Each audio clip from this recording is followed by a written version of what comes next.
TV और film industry का एक जाना पहचाना चेहरा, जिन्होंने इंडस्ट्री को तकरीबन 25 साल से भी ज़्यादा का वक्त देकर एक से एक शानदार अभिनय करके अपनी एक्टिंग का लोहा मनवाया, और वो है के शुक्ला। कानपुर में पले बड़े के शुक्ला को बचपन से ही नाटक और संगीत का शौक था। इनके वालिद एक पुलिस अफसर थे और उनके सख्त उसूलों के बावजूद संगीत और नाटक को इन्होंने नहीं छोड़ा। वक्त के साथ साथ एक्टिंग का जुनून इतना बढ़ने लगा कि वकालत की पढ़ाई अधूरी छोड़कर दिल्ली चले आए, ताकि दिल्ली में नाटक करके अपने शौक को अपना मुस्तकबिल बनाने में इन्हें मदद मिल जाए। दिल्ली आकर के शुक्ला ने गुजर बसर के लिए नौकरी की और शाम को थिएटर करने लगे। नाटक करते करते के शुक्ला का अब पत्थर से हीरा बनने का सफर शुरू हो चुका था।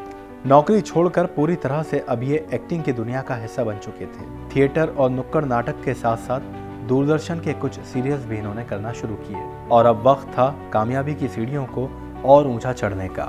इसलिए के शुक्ला ने मुंबई जाने का फैसला किया। मुंबई पहुंचकर इनको काम मिला। थिएटर का एक बहुत बड़ा नाम सुधीर मिश्रा के साथ न्याय सीरियल में काम करने का इन्हें मौका मिला। उसी दौरान कई टीवी सीरियल्स में छोटे बड़े किरदार करने का मौका इनको मिलता रहा, लेकिन किस्मत इनकी तब पलटी जब दिलीप कुमार साहब के प्रोडक्शन तले जाहिद एम शाह की हिदायत में एक कॉमेडी सीरियल अल्लाह मेरी तौबा में इन्हें अहम किरदार करने का मौका मिल गया। इसके बाद तो के शुक्ला ने पीछे मुड़कर नहीं देखा। न जाने कितने टीवी सीरियल्स और फिल्मों में बेहतरीन किरदार अदा करते रहे। के शुक्ला ने कई बड़ी फिल्मों में अपनी एक्टिंग से लोगों को काफी मुतासिर किया। नो वन किल्ड जेसिका में इनके वकील के किरदार को काफी सराहना मिली। मैंने कुछ नहीं देखा, मैं छत पर था। लेकिन पुलिस को तुमने बोला था कि तुमने उसको देखा। मैंने नहीं देखा, मैं छत पर था। झूठ बोल रहे हो तुम। मैं छत पर था। तुम झूठ बोल रहे हो। मैं छत पर था। झूठ बोल रहे हो तुम। मैं छत पर था। झूठ बोल रहा है। मैं छत पर था। अरे कब तक छत पे रहेगा शंकर? अब तो नीचे उतरा। लोग आए, गोली चली, पुलिस आई, अब तो नीचे आजा मेरे भाई।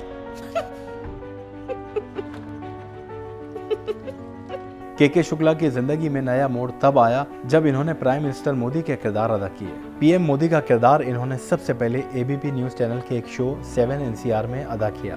पीएम मोदी के किरदार को इन्होंने इस तरह से अदा किया कि हर शो में अब पीएम मोदी के किरदार के लिए के शुक्ला को ही चुना जाने लगा। पीएम मोदी के किरदार को इन्होंने इस तरह से निभाया कि एक पोल के जरिए जब मोदी के किरदार के लिए पहली पसंद के बारे में पूछा गया तो के शुक्ला का नाम सबसे ऊपर रहा। उसके बाद इसी चैनल के एक और शो वो 20 मिनट में भी इन्होंने पीएम मोदी का किरदार बखूबी अदा किया। कुछ web series gang of big boys और शुद्ध देसी रैप में भी इन्हें पीएम मोदी के किरदार करने का मौका मिला, जिसमें इनकी काफ़ी सराहना हुई। इतना ही नहीं, फिल्म बटालियन 609 में भी के शुक्ला ने पीएम मोदी के किरदार को बेहतरीन तरीके से अदा किया।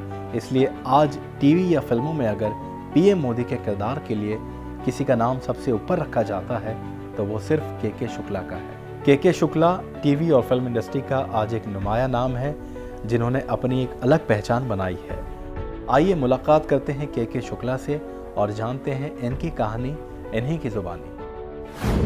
आदाब नाज़रीन, इस्तकबाल है आप सबका तहज़ीब टीवी पर। मैं हूं आपका मेज़बान रिजवान ख़ान, और हर बार की तरह आज भी हम एक नई शख्सियत से आपकी मुलाकात करवाएंगे, जिन्होंने टीवी की दुनिया हो या फिल्म की दुनिया हो या थिएटर की दुनिया हो या नुक्कड़ की दुनिया हो, स्ट्रीट प्ले की बात की जाए या नौटंकी की बात की जाए, हर एक्टिंग के जो शोबे होते हैं सब में अपना नाम कमाया है, बहुत अच्छा काम करके दिखाया है, और वो हैं के शुक्ला साहब।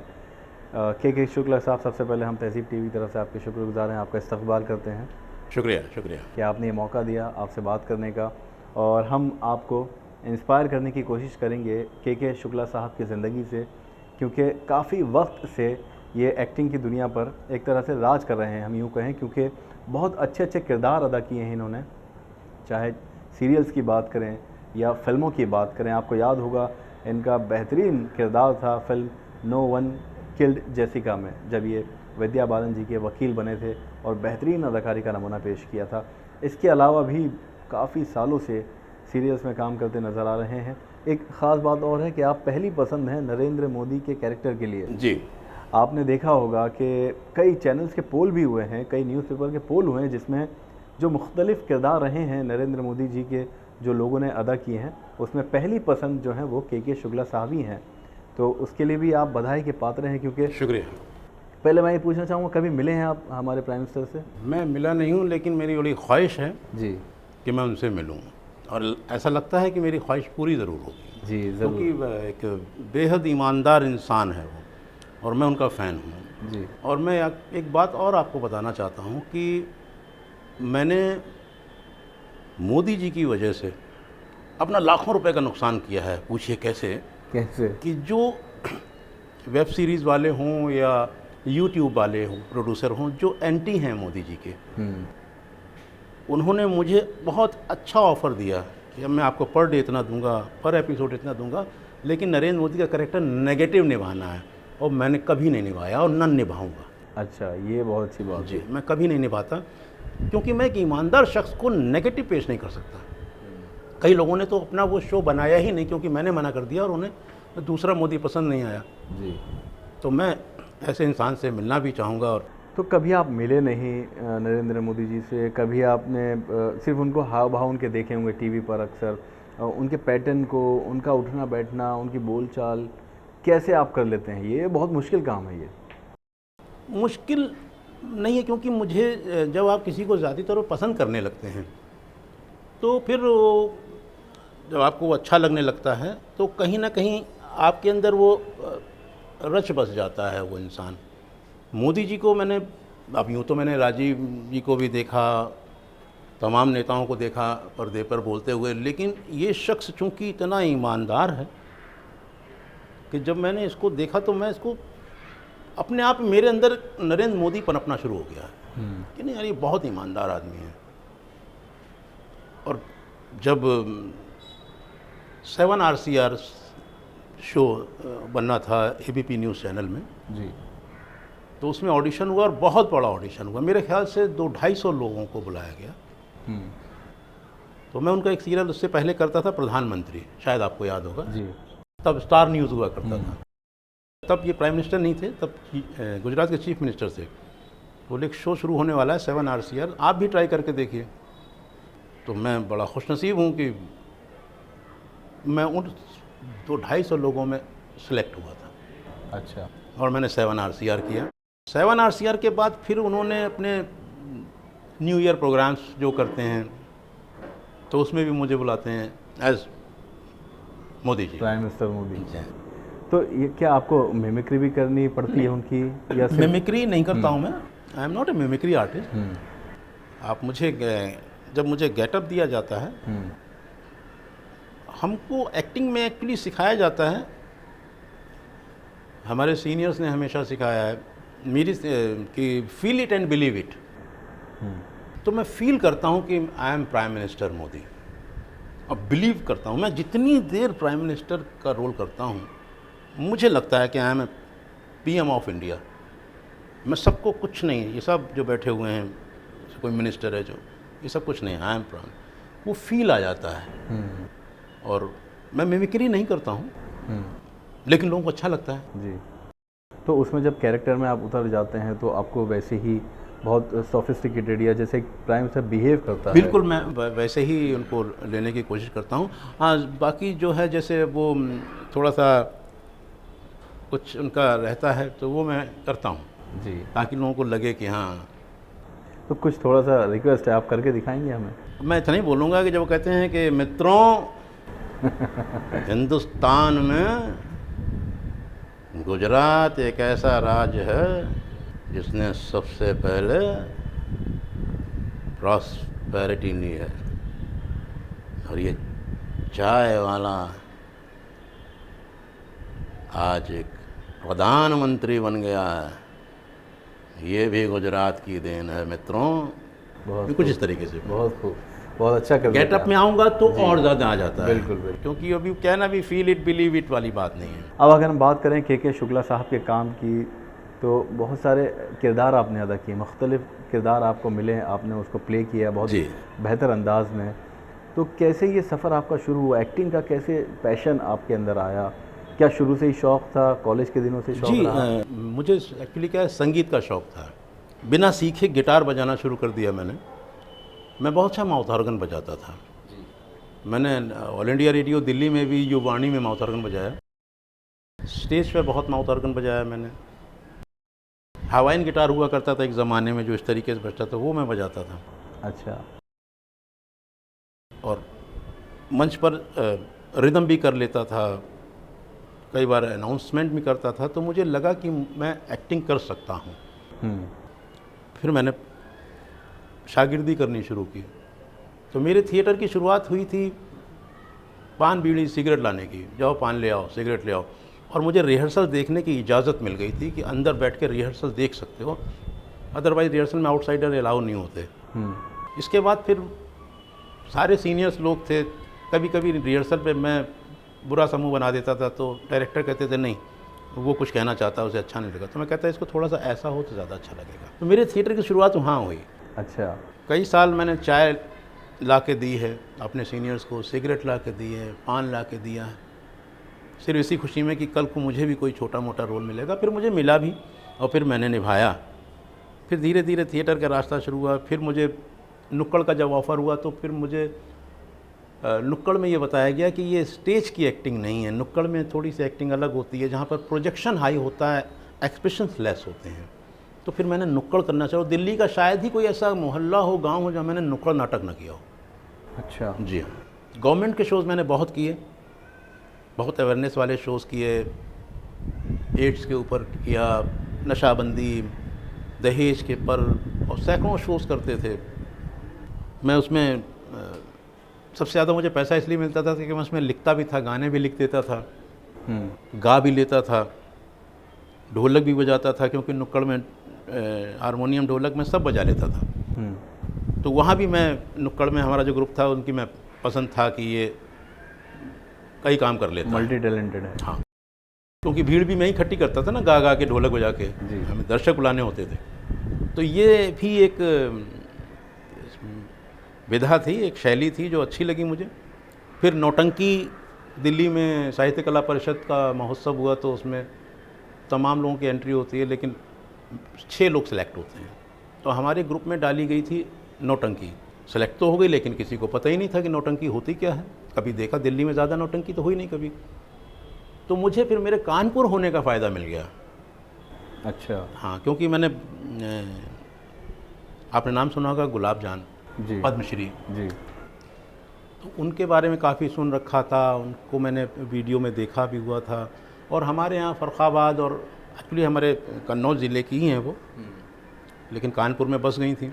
तो उनकी मैंने बचपन में, उनकी तो नहीं लेकिन हाँ उनकी बेटी और तमाम लोगों की मैंने नौटंकी भी देखी। तो वो नौटंकी जब हमने शुरू की है तो उसका एक अलग मज़ा है विधा का। उसमें डायलॉग बहरो तबील गाई जाती है, एक डायलॉग्स में लय होती है। तो फिर नौटंकी भी की और उसका भी लुत्फ़ हुआ। पब्लिक को अच्छा लगा कि ये नाटक से थोड़ा सा हटके है। दिल्ली के लोगों को बड़ा अच्छा लगा। हमने 4-5 शो किए, सुपर हिट हाउसफुल शोज आते थे। अच्छा। श्री राम सेंटर में जी। तो एक अलग अलग विधाएं हैं, उसमें अच्छा लगता था। आज भी अगर आप मुझसे कहेंगे कि एक नुक्कड़ नाटक करना है तो मैं फ़ौरन तैयार हो जाऊंगा। अच्छा, मतलब इतना पसंद है आपको? जी हाँ। और नुक्कड़ नाटक में हमने पिन ड्रॉप साइलेंस भी किया है हमारे ग्रुप ने। हम ऐसा शोज करते थे कि चौराहे पर पिन ड्रॉप साइलेंस हो जाता था कि लोग अपने स्कूटर बंद कर देते थे। तो ऐसा नहीं, कोई विधा छोटी बड़ी भी नहीं कि हम हॉल के अंदर अगर हम प्ले कर रहे हैं तो वो ज़्यादा अपग्रेड है या उसको बड़ा माना जाए, और नुक्कड़ है तो ये लोअर ग्रेड का, ऐसा कुछ नहीं है। इसकी बात करें कि काम की आप जो बात कर रहे हैं, तो आपने रेडियो पर भी काम किया दिल्ली में, और क्योंकि आपकी उर्दू भी अच्छी है, आपकी आवाज़ भी अच्छी है, तो रेडियो में किस तरह का? रेडियो में तो मैंने खैर नाटक वाटक तो नहीं किए, लेकिन मैं माउथ ऑर्गन बजाता था।